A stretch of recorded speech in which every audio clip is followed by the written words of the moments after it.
qu'il veut. On a chassé les enfants à Yopougon Sikoji là. Jusqu'à présent, elle a fait quoi? Elle a fait quoi? Elle a créé quoi pour les enfants? Rien n'a été fait.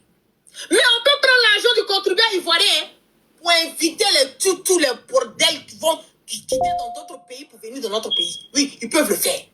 On peut prendre l'argent encore du contribuable, aller payer, aller prendre des soi-disant Miss en France pour venir elles-mêmes rester en Côte d'Ivoire, pour venir faire leur participation, venir danser. On les met dans les hôtels pendant qu'il y a des enfants.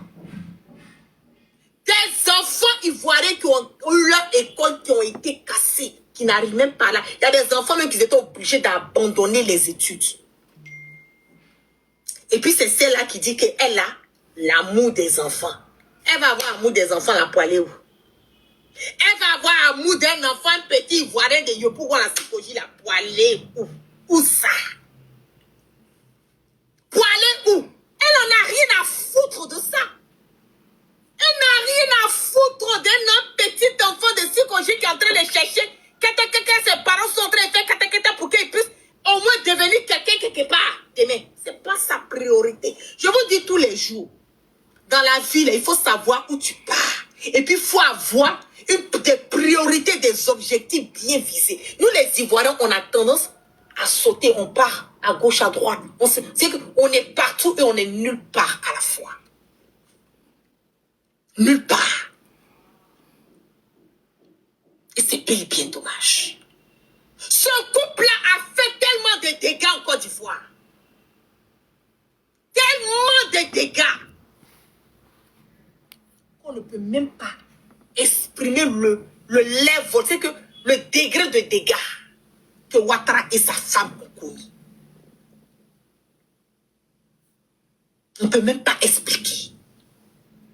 Aujourd'hui, vous voyez, quand vous-même étant ivoirien, fils digne de la Côte d'Ivoire, votre cordon ombilical a été enterré dans la terre ivoirienne. Et puis vous voyez votre propre frère qui est incarcéré.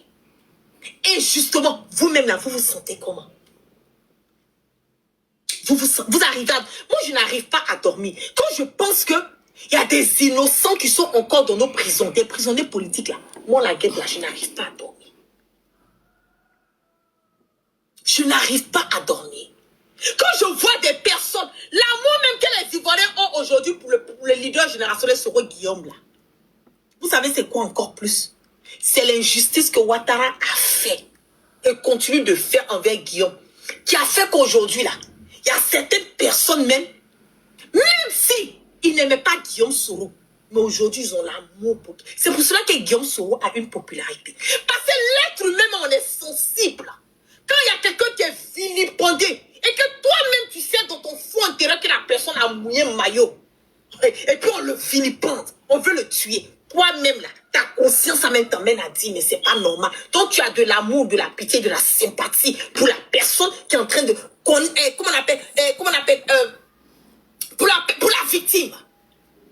Moi au départ là, quand j'ai commencé à faire les directs, à hausser ma voix sur les réseaux sociaux, j'étais pas soriste.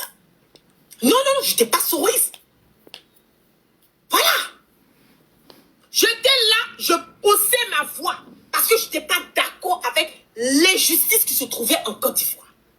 Mais au fur et à mesure, quand tu vois comment Ouattara voulait piétiner Guillaume Soro, quand tu vois comment il fait ici, comment il a mélangé, c'est Alassane Dramane Ouattara qui a été la cause du palabre entre Guillaume Soro et puis Ahmed Bakayoko. C'est Ouattara, un père indigne.